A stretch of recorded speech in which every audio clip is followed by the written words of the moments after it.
আসসালামু আলাইকুম, কেমন আছেন সবাই? আশা করি ভালো আছেন। আজকে আপনাদের পড়ে শোনাব স্বনামধন্য লেখক অনীশ দেব রচিত রূপলী ফ্লাস্ক। প্রথম কবে রূপক সরকারের সঙ্গে দেখা হয়েছিল মনে নেই, তবে এটুকু মনে আছে পার্ক স্ট্রিটের ফাউন্টেন বারে প্রায় প্রতিদিন সন্ধ্যাবেলাতেই ওর সঙ্গে আমার দেখা হতো। রূপক সরকারের দিকে আমার একবার নজর গেলে চোখ ফেরানো মুশকিল, এবং এই নজরবন্দি হওয়ার কারণ রূপকের রূপ নয়, ওর ফ্যাকাশে মুখ। সে মুখে রক্তের যেন ছিটেফোঁটাও নেই। রূপক সরকারের চেহারা মাঝারি, বয়স মোটামুটি ৪৫, গভীর কালো চোখ এবং ওর ফ্যাকাশে সাদা মুখে এই দুটো কালো বৃত্ত ছাড়া আর কোনো রঙের প্রলেপ নেই। মুখ নয়, সাদা চকচকে রূপোর পাতে তৈরি একটা মরণ মুখোশ। প্রথম নজরে ওকে আমি দেখে চমকে উঠেছিলাম। বারে ওর আসা যাওয়া ছিল দারুণ নিয়ম মাফিক। ঠিক 7:30টায় আসেন, কোণের একটা টেবিল বেছে নিয়ে গ্যালাসের পর গ্যালাস বিয়ার হুইস্কি খেয়ে চলেন। তারপর 9:15 বাজলেই অস্বস্তি ভরে বারবার তাকান ঘড়ির দিকে, চারপাশে ইতিউতি চোখ বুলিয়ে নেন। তারপর ঠিক 9:30টায় বেরিয়ে যান। ফাউন্টেন এর বেয়ারাদেও এই নিয়ম মুখস্থ হয়ে গিয়েছিল। 9:15 বাজলেই ওরা বিল নিয়ে এসে হাজির হতো সরকারের টেবিলে। একদিন রাত 8টা নাগাদ ফাউন্টেনে ঢুকে দেখি কোণের টেবিলে যথারীতি রূপক সরকার উপস্থিত ও নেশায় নিমগ্ন। টেবিলের দ্বিতীয় চেয়ারটা খালি দেখে আলাপ জমানোর উদ্দেশ্যে সোজা এগিয়ে গেলাম ওর কাছে। বললাম, বসতে পারি? ওহ শিওর, জড়ানো গলায় বললেন সরকার। ধন্যবাদ জানিয়ে বসলাম। হেসে বললাম, আমার নাম নিশানাথ সান্যাল, আপনাকে প্রায় রোজই এখানে দেখি। আমি রূপক সরকার। হাত বাড়িয়ে দিলেন তিনি।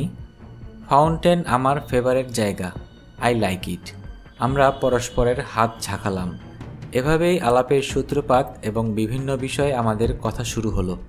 ভারতের বর্তমান রাজনৈতিক অবস্থা, কলকাতার ফুটবল, অ্যাপেল, নিত্য প্রয়োজনীয় জিনিসের মূল্যবৃদ্ধি ইত্যাদি বহু জিনিস নিয়ে আমরা আলোচনা করলাম।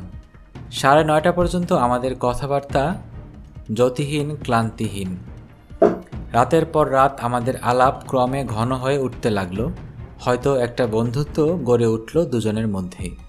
একদিন দুজনে একই সঙ্গে বার ছেড়ে বেরোলাম। হাঁটতে শুরু করলাম নির্জন পথ ধরে।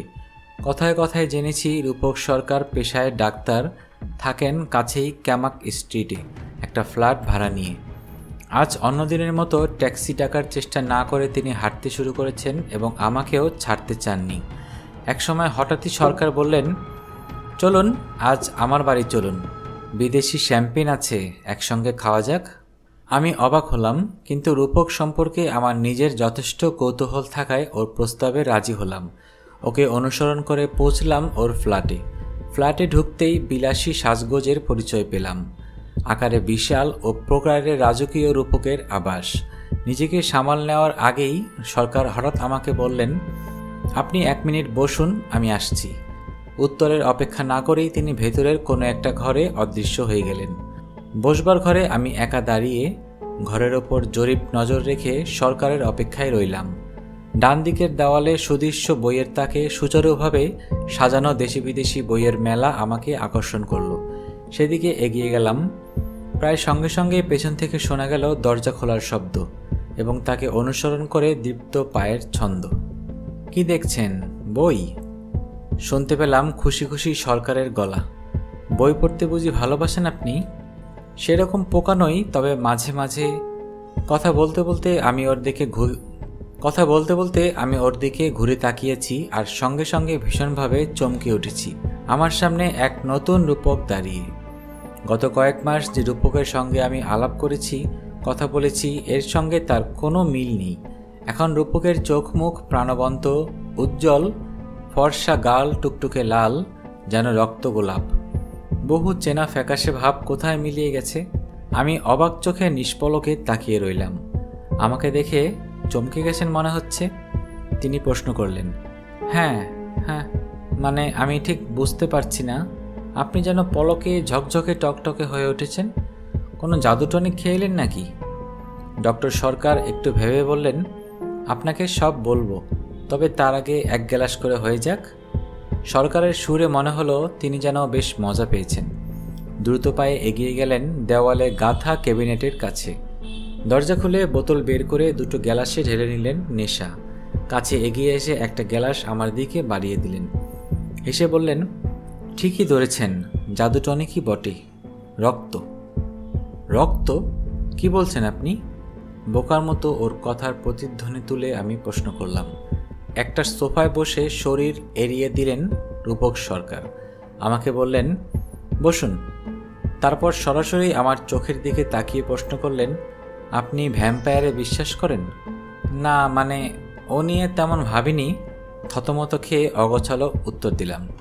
বেশ, তাহলে এখন থেকে ভাবুন। সরকারের হাসি ধীরে ধীরে মিলিয়ে যাচ্ছে। অন্তরঙ্গ ভাবের বদলে এক অদ্ভুত দূরত্বের আবরণ ওর মুখের উপর নেমে এলো। তারপর, ভ্যাম্পায়ার হলো আসলে অমৃত। দিনের বেলা ওরা সাধারণ মৃতদেহের মতো নির্জীব হয়ে পড়ে থাকে লুকোনো কোনো জায়গায়, আর রাতের অন্ধকারে নেমে এলেই ওরা রক্তের খোঁজে চলাফেরা করে বেড়ায় জীবন্ত মানুষের জগতে। মানুষের রক্ত না হলে ওদের চলে না, আর যাদের রক্ত ওরা চুষে খায় তারাও ধীরে ধীরে ভ্যাম্পায়ার হয়ে যায়। এসব কথার কোনো উত্তর হয় না। একবার মনে হলো সরকার হয়তো আজ একটু বেশিই খেয়ে ফেলেছেন, সুতরাং হাতের গ্যালাসে একটা ছোট্ট চুমুক দিয়ে চুপ করে রইলাম। সরকার বলে গেলেন, আমাদের বংশে কয়েকশো বছরের পুরনো এক অভিশাপ আছে। আমার ঠাকুরদার বাবা, ঠাকুরদা, আমার বাবা সবাই মারা গেছে ভ্যাম্পায়ারের হাতে। ওরা আমাকেও মেরে ফেলার চেষ্টা করছিল। বহু বছর ধরেই সে চেষ্টা করে চলেছে, কিন্তু আমি বরাবরই ওদের ফাঁকি দিয়েছি। ওর কথা বিশ্বাস করছি এমন ভান করাটাই ভালো হবে বলে মনে হলো। তাছাড়া আমার বেশ কৌতূহল হচ্ছে, সুতরাং জানতে চাইলাম, কিভাবে ফাঁকি দিলেন? বছর দুয়েক আগেও আমাকে ভীষণ সাবধানে থাকতে হতো। নামকরা কোম্পানির জুৎসই ভালো তালা কিনেছি। সন্ধ্যের পর থেকে সূর্য ওঠা পর্যন্ত বাড়ি ছেড়ে একটি পাও বেরোতাম না। কোনো লোকের সঙ্গে বন্ধুত্ব করিনি, কোনো মেয়ের সঙ্গে প্রেম করিনি, এমনকি বিয়ে পর্যন্ত করিনি। তাহলে জীবনটা আপনার একা একাই কেটেছে বলতে হয়? নির্বিকারভাবে মন্তব্য করলাম।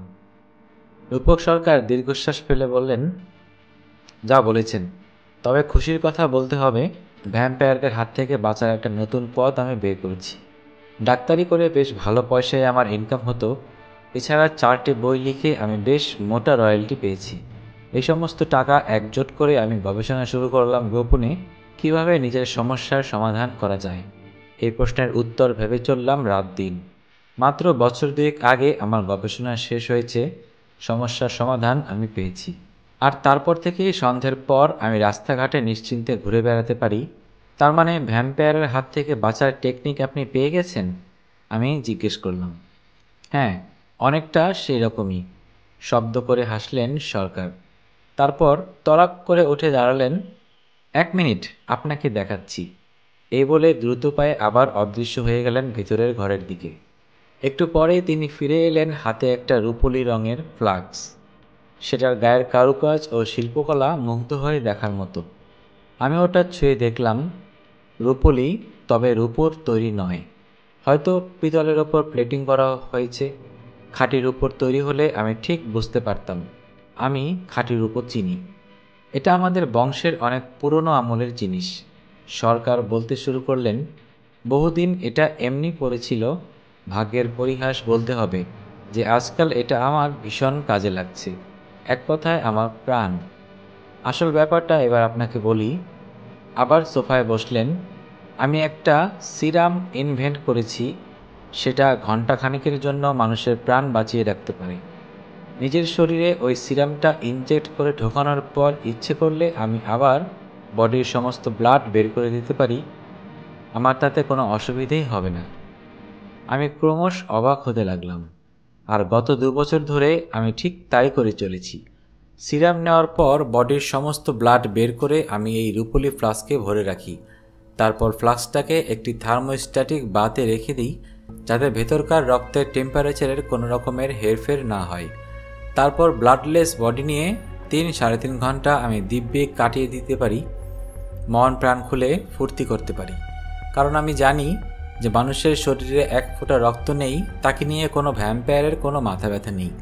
তারপর সময় হয়ে গেলে আমি চটপট ফিরে আসি, আবার রক্ত ভরে নেই শরীরে, নর্মাল হয়ে যাই। অবিশ্বাসে মাথা নাড়লাম আমি। কিন্তু এ তো সিম্পলি ইম্পসিবল। না, ইম্পসিবল নয়। সামনে ঝুঁকে এলেন রূপক সরকার। ফাউন্টেন বারে আপনি আমাকে দেখেছেন, আর একটু আগে রক্ত নেওয়ার পর আপনি আমার চেঞ্জটাও লক্ষ্য করেছেন। নিজের চোখে দেখা প্রমাণ কি কেউ অবিশ্বাস করতে পারে? কি জানি না। একটু থেমে বললাম, তা আপনি এই সিরামটা পেটেন্ট নিয়ে বাজারে বিক্রি করার কথা ভাবেননি? ভ্যাম্পায়ারদের কথাটা যদি সত্যি হয় তাহলে তো এই সিরাম দারুণ বিক্রি হবে। প্রতিবাদে মুখর হয়ে সঙ্গে সঙ্গে উত্তর দিলেন রূপক সরকার, না না, সেটা করলে খুব বোকার মতো কাজ হবে। ওষুধের ফর্মুলা সবাই জেনে গেলে সাংঘাতিক বিপদ হবে। একবার ভেবে দেখুন তো, যদি কেউ। হঠাৎই থমকে গেলেন তিনি। বোধহয় বুঝতে পারলেন এই প্রথম তিনি তার গোপন আবিষ্কারের কথা দ্বিতীয় কোনো ব্যক্তিকে বলছেন। তার আশঙ্কার কারণ আন্দাজ করতে আমার অসুবিধা হলো না। এক অদ্ভুত নিস্তব্ধতা আমাদের ঘিরে ধরল। দুজনেই চুপচাপ। নিজের গোপন কথা আমাকে হঠাৎ বলে ফেলায় কেমন যেন অস্বস্তি বোধ করছেন রূপক, আর ওর এই অস্বস্তি আমাকেও অস্বস্তির মধ্যে ফেলে দিয়েছে। তবু আমরা কথাবার্তা চালিয়ে যাওয়ার চেষ্টা করলাম। সরকার অন্যমনস্কভাবে রূপলি ফ্লাক্সটা নিয়ে নাড়াচাড়া করতে লাগলেন। মাঝে মাঝেই অদ্ভুত নীরবতা এসে জাঁকিয়ে বসতে লাগলো আমাদের আলোচনার মধ্যে। সুতরাং প্রথম সুযোগেই হোঁচট খাওয়া সরকারের কাছে বিদায় নিলাম। হাত ঘড়ির দিকে তাকিয়ে বললাম, ওরে বাবা, 11টা বাজে, আজ উঠি। রূপক সরকারের জড়ানো উত্তর স্পষ্ট বোঝা গেল না, তবে স্বস্তির ভাব ফুটে উঠল ওর চোখ মুখে। যাওয়ার আগে বলে গেলাম, ফাউন্টেনে আবার দেখা হবে। দেখা আমাদের হতে থাকলো। একদিন ডক্টর সরকারকে পাল্টা নেমন্তন্ন করলাম আমার ফ্ল্যাটে। লক্ষ্য করলাম ওর বিচলিত ভাবটা অনেকখানি মিলিয়ে গেছে। আচরণ আবার সহজ স্বাভাবিক হয়ে উঠেছে। তবে আমাদের বন্ধুত্বের তালটা কেন জানি না সূক্ষ্ম কারণে কেটে গেল। দেখা সাক্ষাৎ হলে কুশল বিনিময় করলেও আন্তরিক আবেগটা যেন সরকারের ব্যবহার থেকে মুছে গেছে। এরপর সপ্তাহ দুয়েক আমাদের বিশেষ কথা হয়নি, অথচ দুজনেই একই বারে নিয়মিত হাজিরা দিয়ে গেছি। অবশেষে আবার একদিন রাত 9টা নাগাদ ফাউন্টেনে মুখোমুখি হয়ে গেলাম। সরকার যথারীতি ভদ্রতাবশে হেসে জিজ্ঞেস করলেন, কেমন আছেন? আমার মন মেজাজ বিশেষ ভালো ছিল না। সন্ধে থেকে সময়টা তেমন ভালো কাটেনি। সুতরাং দায়সারা জবাব দিয়ে ওকে এড়িয়ে গেলাম। বিদেশি মদও কেমন যেন বিস্বাদ লাগছে। শরীর আর মন দুটোই কোনো কারণে অস্থির। একটু পরেই বার ছেড়ে বেরিয়ে পড়লাম। রওনা হলাম বাড়ির দিকে। ঘণ্টাখানেকের মধ্যেই বাড়ি ফিরে এলাম। হাত মুখ ধুয়ে জামা কাপড় ছেড়ে নিলাম। রোজকার মতো খাওয়ার টেবিলে বসতে যাব, কলিং বেল বেজে উঠল। অবাক হলাম, কে ডাকতে এলো এত রাতে? টেবিল ছেড়ে উঠে গেলাম দরজার কাছে। দরজা খুলতেই দেখি রূপক সরকার দাঁড়িয়ে।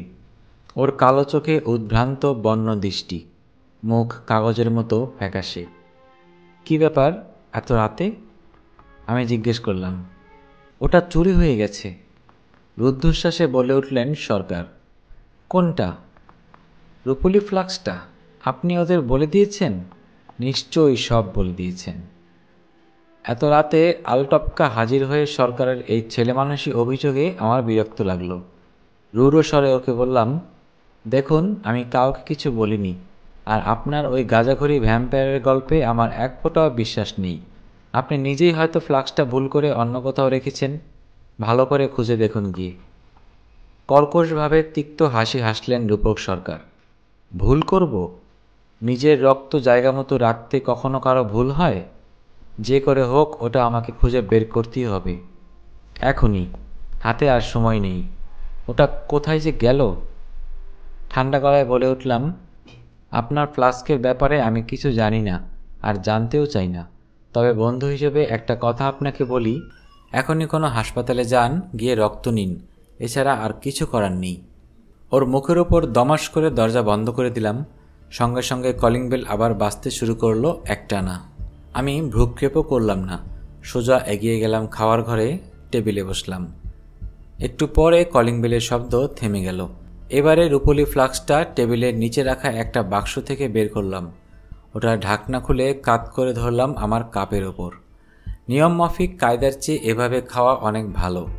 ইস, দুনিয়ার সব কটা লোকই যদি রূপক সরকারের মতো হিসেবি হতো, বুদ্ধিমান হতো, তাহলে কত সুবিধে হতো আমাদের।